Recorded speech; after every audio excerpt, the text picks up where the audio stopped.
Example number 1.11 कर रहे हैं हम लोग, ठीक है। एग्जाम्पल नंबर 1.11 देखिए क्या कहता है हमसे कि इस तरह एक घनाभ हमें दिया गया है, घन सॉरी, और ये घन एक विद्युत क्षेत्र में रखा है, और विद्युत क्षेत्र जो है वो है ई एक्स बराबर एल्फा एक्स की पावर 1/2, और साथ में दिया गया है क्वेश्चन में ई वाई और ई जेड बराबर 0, और एल्फा की से एल्फा की कुछ वैल्यू दी गई है ये रही, और नीचे लिखा गया इस घन की जो भुजा है वो कितनी है 0.1 मीटर। इसमें दो बातें समझने की है। पहली बात ये जब लिखता है ई वाई ई जेड बराबर 0, इसका मतलब है कि इस वाई एक्स के अनुदिश और इस जेड एक्स के अनुदिश, इन दोनों के अनुदिश कोई भी विद्युत क्षेत्र नहीं है। फिर जो ये एक्स एक्स के अनुदिश विद्युत क्षेत्र दिया गया है, इसकी भी थोड़ी सी खास बात है। खास बात क्या है इसकी, देखिए ये कह रहा है ई एक्स बराबर एल्फा एक्स की पावर 1/2, इसमें एल्फा की वैल्यू तो इसने फिक्स दे दी, और जब x की पावर 1/2 है, इसका मतलब ये कहना चाहता है कि जैसे जैसे आप x अक्ष के अनुदिश चलते हैं, वैसे वैसे विद्युत क्षेत्र का मान बदलता जाता है। ये विद्युत क्षेत्र हमेशा एक जैसा नहीं रहता। आपको जब आप x से 1 सेंटीमीटर दूर गए, 2 सेंटीमीटर दूर गए, तो आप x का मान यहाँ पर 1 2 3 4 लिखे, और जितनी दूर आप जाएंगे वैसे वैसे विद्युत क्षेत्र का मान कुछ अलग आएगा, और ये आप देखेंगे बढ़ता चला जाएगा, ठीक है। ये विद्युत क्षेत्र जो x अक्ष के अनुदिश इस तरीके से आ रहा है, ये विद्युत क्षेत्र भी फिक्स नहीं है, हमसे ये बात ही बताना चाहता है, ठीक है। ये विद्युत क्षेत्र यहाँ और कुछ होगा, यहाँ और कुछ, यहाँ और कुछ, इस पृष्ठ के लिए और कुछ, अगले पृष्ठ के लिए और कुछ, क्योंकि जैसे जैसे अपन इस तरीके से चलेंगे वैसे वैसे विद्युत क्षेत्र का मान बदलता है। ये बात ये हमें बताना चाहता है, ठीक। चलिए देखते हैं। अब ये जो घनाभ है इससे विद्युत क्षेत्र ये इस तरीके से एक्स अक्ष के अनुदिश इस तरीके से निकलेगा। विद्युत क्षेत्र की दिशा हमेशा इस तरीके से रहेगी, ऐसे। हम क्या करते हैं, इस घनाभ नहीं है, घन है, इस घन के जितने भी फलक है, कितने फलक हैं, 6 फलकों के लिए एक एक करके विद्युत फ्लक्स निकालेंगे, क्योंकि हमें फ्लक्स का ये फॉर्मूला पता है, फाई बराबर E dot A cos theta, या आप लिख सकते हो E dot S cos theta या E dot D S cos theta, सभी सही होंगे। देखिए मान लेते हैं ये इसकी ये घनाभ का पहला पृष्ठ है, पृष्ठ नंबर 1, इसको मैं 2 बोल देता हूँ, इसको मैं बोलता हूँ 3, इसको मैं बोलता हूँ 4, और ये पांचवा जो पृष्ठ है वो घन का सामने की तरफ है, और जो छठा पृष्ठ है वो भी किधर होगा, पीछे की तरफ है ना, और 3D में है तो पीछे की तरफ, उसको हम दिखा नहीं पा रहे, पीछे की तरफ है, तो 5 और 6 दोनों पृष्ठ इस तरीके से होंगे।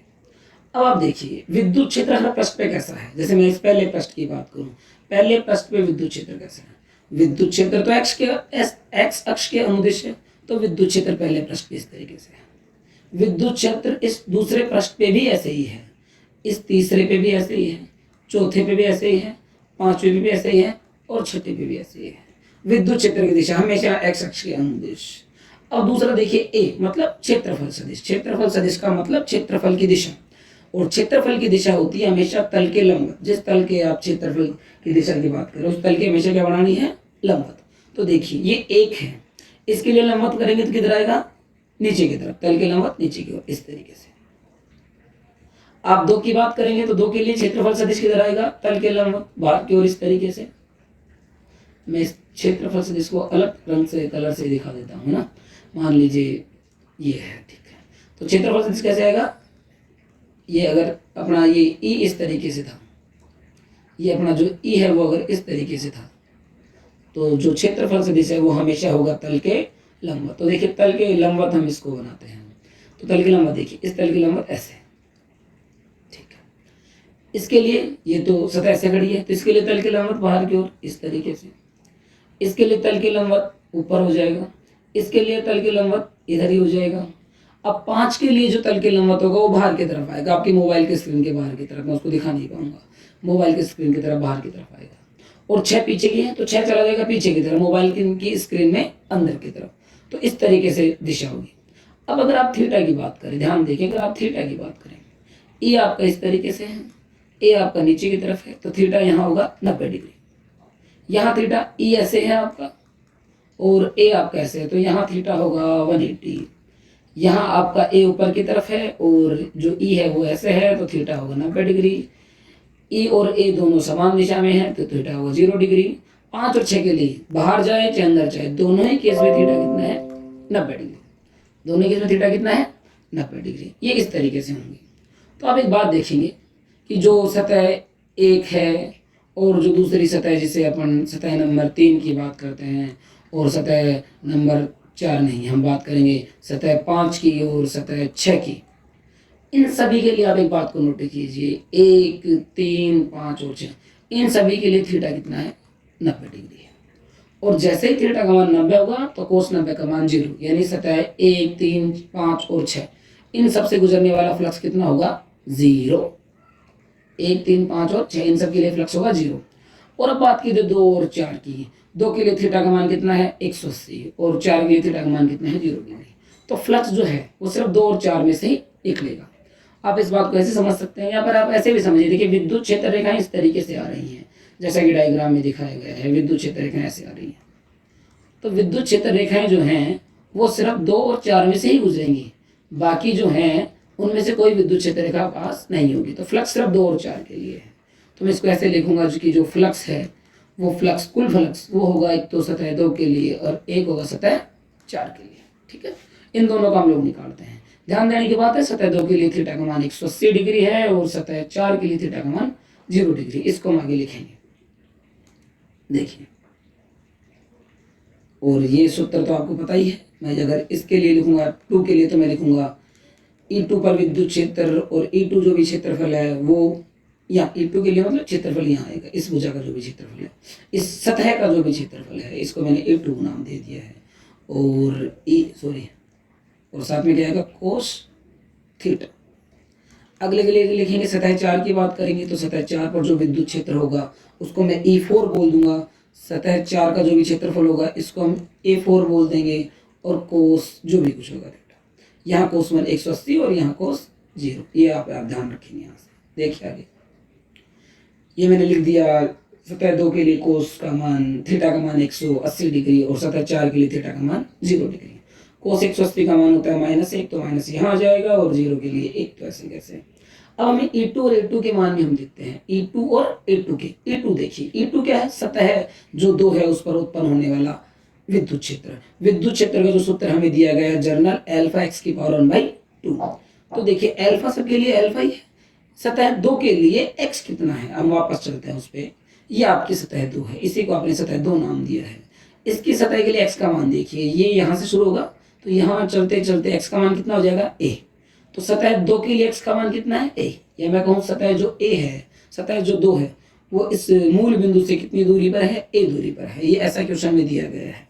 और सतह जब आप 4 की बात करेंगे तो कितना होगा? a दूरी तो ये, और a एक्स्ट्रा और हो जाएगी क्योंकि इसकी भुजा की लंबाई है, तो a और a कितना होगी? 2a। सो सतह a की जो दूरी है, सतह 2 की जो दूरी है वो a है, और सतह 4 के लिए जो दूरी है वो 2a है। इसको अपन लिखेंगे, यानी x के मान सतह 2 के लिए x बराबर a और सतह 4 के लिए x बराबर 2a। तो मैंने ऐसा लिख दिया, सतह 2 के लिए x का जो मान है a और घात ऊपर 1/2, तो 1/2।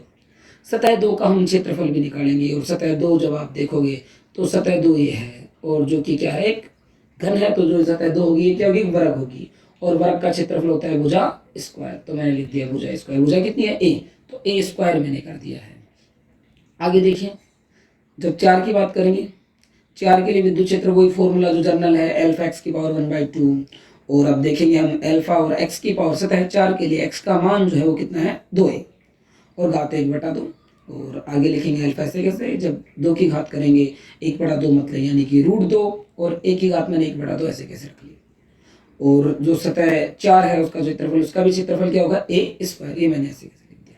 इन सब मान को हम लिखते हैं माइनस ऐसे कैसे। E2 का जो मान है वो है हमारे पास अल्फा a की पावर 1/2 लिख दिया। आगे है A2 का हमारे पास मान है a स्क्वायर। ये मैंने a स्क्वायर लिख दिया ऐसे कैसे, देखिए ये a स्क्वायर आपका था, ये आपका ये आपका a स्क्वायर था A2, और ये आपका E2 था, तो मैंने दोनों यहाँ लिख दिए। प्लस अब E4 की बात करें तो E4 जो आपका है वो कुछ इतना है, अल्फा √2 a की पावर 1/2, और A4 वो आपके पास a स्क्वायर है, तो मैंने a स्क्वायर लिख दिया। ठीक है, अब आगे देखिए, अल्फा यहाँ भी है, अल्फा यहाँ भी है, और a की पावर 1/2 a स्क्वायर यहाँ भी है, a की पावर 1/2 और a स्क्वायर यहाँ भी है, तो मैंने इनको कॉमन ले लिया ऐसे कैसे। मैं चाहता तो गुणा कर सकता था लेकिन मैंने नहीं किया, बस ऐसे ही छोड़ दिया। अंदर देखो क्या बचेगा, रूट 2 तो किसका बचेगा, प्लस का, तो रूट 2 तो प्लस का, और यहाँ पे जब सारे चले गए तो क्या बचेगा, -1, तो मैंने -1 को पीछे लिख दिया। ठीक है यहाँ तक। अब जो जो मान हमें दिए गए हैं वो लिख देते हैं। अल्फा का मान है 800 गुणा ए का मान है 0.1, तो ए का मान 0.1 घात 1/2 गुणा ए का मान फिर 0.1, तो 0.1 स्क्वायर ऐसे कैसे गुणा रूट 2 -1 800 ऐसे कैसे, जब 0.1 की पावर 1/2 है, मतलब इसका मतलब है आपको 0.1 का क्या करना है, वर्गमूल। आप जब 0.1 का वर्गमूल करके देखेंगे तो वो आएगा 0.316, आप आराम से कर सकते हैं 0.316, एक बात। ठीक है। अब आगे दोबारा फिर 0.1 का स्क्वायर है, तो 0.1 का जब आप होल स्क्वायर खोलेंगे तो आपको पता है कितना आएगा, 0.1 का जब आप होल स्क्वायर खोलेंगे तो आएगा 0.01, ये मैंने 0.01 लिख दिया है। और रूट 2 का वर्गमूल होता है 1.414 -1। ठीक है। आगे ये इसको फिर मैं यहाँ लिख रहा हूँ ना, इसको फिर मैंने यहाँ लिखा है। तो ये देखिए अल्फा और ये सॉरी फाई का मान 800, और ये जो था 0.316 और 0.01 और 1.414 में से 1 को घटा दीजिए, तो हमारे पास ये बच जाएगा 0.414। ठीक है। और इन सबको जब आप गुणा करें तो इसका आंसर आएगा 1.046। अगर इस 6 हटाएंगे, अंकों को पूर्णांकित करेंगे तो जाएगा फाई बराबर 1.05। फ्लक्स का मात्रक होता है न्यूटन पर कूलम इंटू मीटर स्क्वायर, मैंने लिख दिया है। आसानी है अगर आप ध्यान देंगे तो। आगे देखिए, आगे हमसे पूछा है घन से परिबद्ध आवेश, तो फ्लक्स का फॉर्मूला होता है फाई बराबर sigma Q upon epsilon not. अगर आपको सिग्मा क्यू आवेश चाहिए तो मैं इस फाई नॉट एप्सिलॉन नॉट को इधर भेज दूंगा, तो हो जाएगा फाई गुणा एप्सिलॉन नॉट गुणा बराबर सिग्मा क्यू या समेशन क्यू। फाई का मान हम लोगों ने अभी निकाला 1.05। ठीक है। इनटू एप्सिलॉन नॉट का मान 8.854 इंटू 10⁻12 12 है, बराबर सिग्मा क्यू। इन सबको गुणा कर लीजिए, इन सबको गुणा करेंगे तो इनका मान आएगा 9.27 गुणा 10⁻12 कूलम। ठीक है। अगर कोई दिक्कत हो तो कमेंट बॉक्स में आप मेरे को जरूर बताएं, मैं उसको दूर करने की कोशिश करूंगा।